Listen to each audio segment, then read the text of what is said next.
పెరుగు తోటకూర పప్పు చేస్తున్నానండి.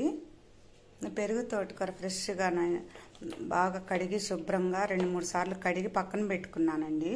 దాంట్లో కావాల్సినవి పచ్చిమిరపకాయలు, టమోటా, ఆనియన్, చింతపండు. పప్పు శుభ్రంగా 2-3 సార్లు కడిగి పక్కన పెట్టుకున్నానండి. మరి పప్పు త్వరగా ఉడకడానికి కొంచెం ఆయిల్ వేసుకుంటే త్వరగా ఉడకద్దండి పప్పు.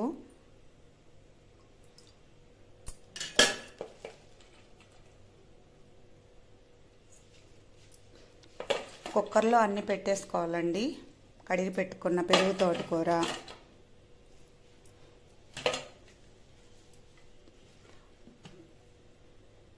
టమోటా, ఆనియన్,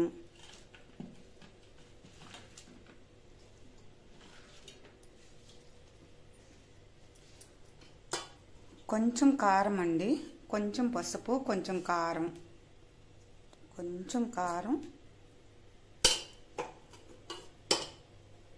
పసుపు, చింతపండు కూడా వేసుకోవాలండి. కొంచెం నిమ్మకాయ సైజ్ అంత చింతపండు కూడా వేసుకొని కుక్కర్ పెట్టేసుకోవాలండి. 3-4 విజిల్స్ వచ్చిందాక కుక్కర్ పెట్టేసుకొని అయిపోయాక తాలింపు చేసుకుంటే పప్పు తోటకూర రెడీ అయిపోతుందండి. చూడండి, కుక్కర్ అయిపోయిందండి. కుక్కర్ అయిపోయింది.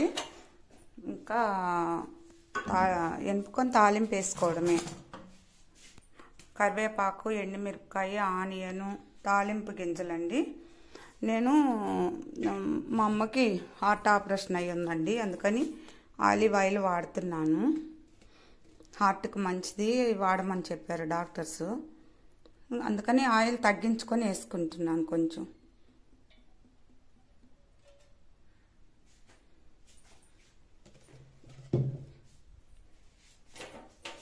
స్టవ్ ఆన్ చేసుకొని వెళ్తున్నానండి.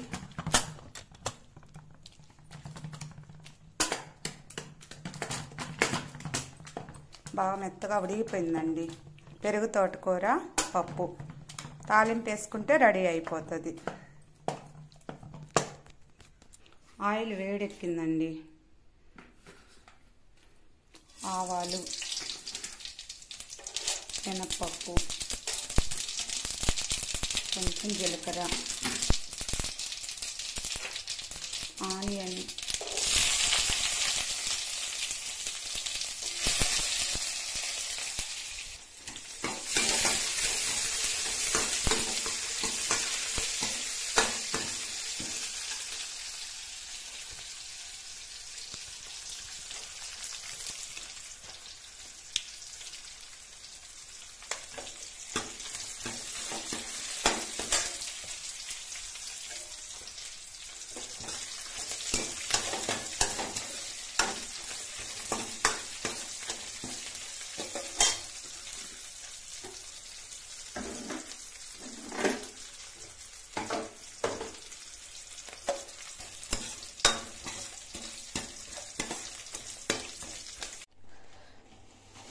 అయిపోయిందండి.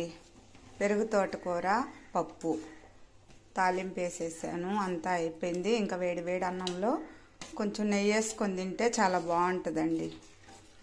మా ఛానల్ ఫస్ట్ టైం చూస్తున్నట్టయితే లైక్ చేసి సబ్స్క్రైబ్ చేసి సపోర్ట్ చేయండి ప్లీజ్.